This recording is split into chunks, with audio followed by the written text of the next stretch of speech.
Dalam nama Bapa dan Putra dan Roh Kudus. Amin.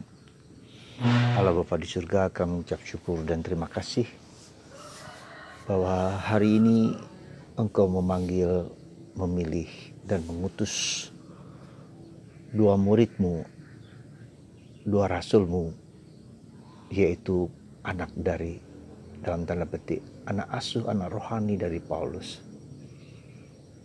Semoga kami juga Kau panggil menjadi orang-orang yang khusus untuk berani mewartakan kabar gembira, untuk menjadi pemimpin kebaikan dimanapun kami berada.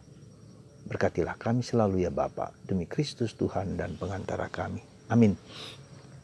Para saudaraku yang terkasih dalam Kristus, kemarin kita merayakan Santo Paulus pertobatan.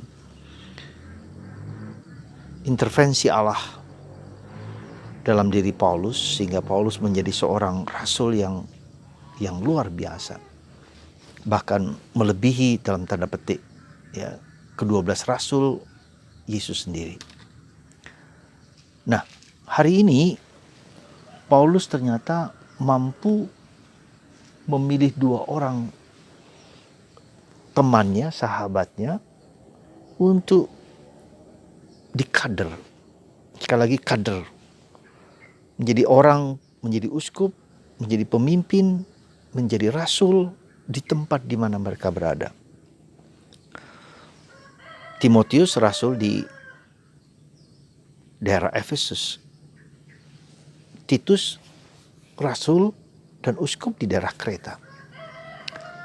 Dan cara bagaimana kedua orang ini terpilih dan dipilih dan menjadi orang kesayangan Paulus, karena Paulus memberikan pendidikan, pembinaan, dan tahu bahkan latar belakang kedua orang ini. Dan kedua orang tua mereka, bahkan nenek mereka adalah orang kafir yang menjadi Kristen karena Paulus. Jadi saudaraku yang terkasih dalam Kristus, apa yang sangat dibutuhkan sekarang ini, ya saya kira adalah bukan hanya orang yang umat Allah yang banyak umumnya. Ya, bukan hanya murid yang sekedar murid mengikuti Yesus, ya ikut sebentar tapi kemudian lepas, tapi menjadi seorang rasul. Jadi ada gradasi dalam tanda petik pada Yesus di lingkaran paling dalam, yaitu rasul. Seperti Yesus mendidik para rasul, lingkaran paling dalam. Dari ribuan orang itu, dari umat yang mengikuti Yesus itu dengan ribuan, dengan para murid 70-an, dan sekarang lingkaran yang paling dekat dengan Yesus, bersama Yesus, tinggal bersama Yesus, mengikuti Yesus, melihat Yesus, berjuang bersama Yesus. Ya. Dan juga hal yang sama dengan Timotius dan Titus terhadap Paulus. Timotius bersama dengan ikut Paulus juga di penjara di situ. Ya. Titus juga bersama Paulus tinggal di sana, mengerti, memahami apa yang menjadi kerinduan visi kehidupan Paulus. Saudaraku yang terkasih, saya merasa pada zaman sekarang ini, terutama dengan virus corona ini, tidak cukup lagi orang mengajar, membina secara massal, secara komunal, secara banyak orang. Ya. Tetapi harus menjadi lebih secara personal, secara individual. Ya, orang itu sungguh-sungguh dididik, dibina, dibentuk, dikatakanlah digembleng, ya,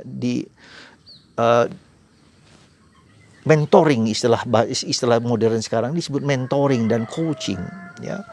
Secara ketat, secara dekat, secara sistematis, dididik, dibina, diangkat, dilatih, ya, katakanlah sungguh-sungguh dibina dengan cara yang luar biasa, ya.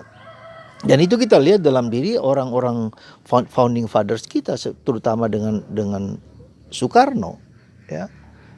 Bagaimana ia dididik lewat para tokoh-tokoh yang besar, Cokro Aminoto, orang-orang bergaul dengan orang-orang besar, ya. Dan juga dia ditindas juga dengan diasingkan kemana-mana dan seterusnya, ya. Ke Bengkulu, ke Bangka, ya. dan kemudian ke Flores, dan dia di sana bergaul dengan para imam, para pastor Belanda, belajar membaca buku, disilakan untuk membaca buku-buku di perpustakaan. Disitulah dia kemudian muncul kecerdasan, kehikmatan, kebijaksanaannya. Lalu lahirlah kita sebut dengan Pancasila itu. Ya, itu sungguh-sungguh jadi orang yang dengan keras sekali dididik oleh masa lalunya, ya. Maka dia menjadi seorang yang katakanlah dalam tanda petik orang kudus kita yang sungguh-sungguh memberikan dasar yang kokoh, yang kuat kepada bangsa ini.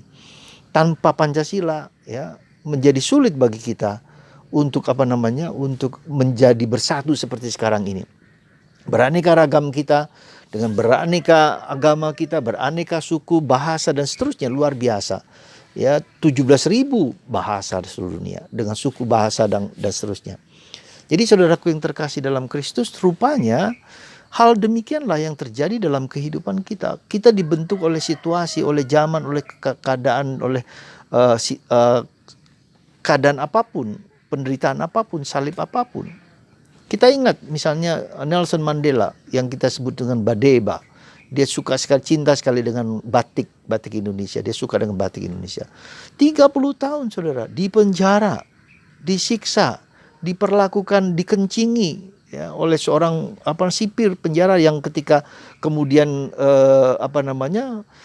Nelson Mandela sudah jadi presiden, orang itu takut ketika bertemu dengan orang yang sipir itu. Tetapi Nelson Mandela memaafkan. 30 tahun dia menjadi negarawan yang luar biasa. Ya, nah, jadi apa yang kira-kira mau kita sampaikan kepada Anda yang menjadi kita renungan? Bagi saya, bagi kita semua, mari kita terima kenyataan hidup kita sehari-hari. Yang tidak enak, yang gembira, yang susah, ya, rahmat-rahmat keseharian, entah itu penderitaan, entah kesulitan, apapun. Kehidupan ini adalah indah. Ketika kita mengalami tanpa kita maui, misalnya dengan COVID-19 ini, kita mau mengeluh apa?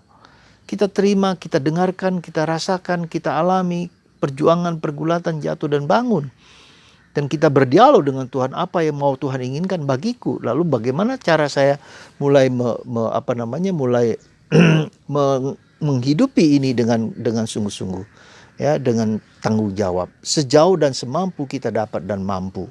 Ya, kita melihat sekarang kegelisahan orang yang sungguh-sungguh gelisah kemana saja, ya, sulit sekali, ya, karena virus ini sulit dideteksi. Orang tanpa gejala tiba-tiba 3-4 hari atau seminggu kemudian meninggal.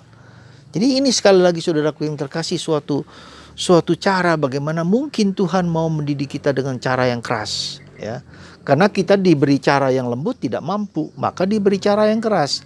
Sampai setahun lebih ternyata tidak demikian. Ya, maka mari saudaraku terkasih, sekali lagi, kehidupan itu indah. Kehidupan itu penuh tantangan, kehidupan itu penuh kesulitan, tetapi di sanalah kita tahu bahwa Tuhan mendidik, membina kita untuk menjadi lebih siap dalam menghadapi situasi lain yang lebih kuat, lebih besar. Maka dikatakan bahwa Tuhan mendidik, mengganjar, ya, membina, menghajar orang-orang yang Ia cintai. Tidak mudah, sangat sulit, penuh penderitaan, penuh salib. Tapi mari kita terima dengan sungguh-sungguh, dengan penuh iman, dengan penuh keyakinan. Pasti Tuhan memiliki rencana-rencana yang seringkali tidak mampu kita mengerti. Tuhan memberkati Anda, dan mari kita semua, baik Anda dan saya, dengan sepenuh hati menerima kenyataan hidup sehari-hari, seberat apapun, sesulit apapun. Karena di sanalah Tuhan punya rencana yang tak dapat dan tak mampu kita mengerti sekarang. Tuhan memberkati Anda, dan semoga kita semua yang mengalami kekeringan, mengalami kesusahan, mengalami putus asa, tetap bertahan, tetap kuat dalam menjalankan kehidupan sekarang ini. Problem kita, salib kita begitu besar. Baik keluarga, baik diri kita, baik masyarakat, siapapun. Tapi percayalah, Tuhan mendampingi kita. Karena iblis, karena kuasa kegelapan, karena salib telah dilakukan oleh Yesus. Semoga Tuhan mengampuni, semoga Tuhan menyembuhkan Anda dalam nama Bapa dan Putra dan Roh Kudus. Amin.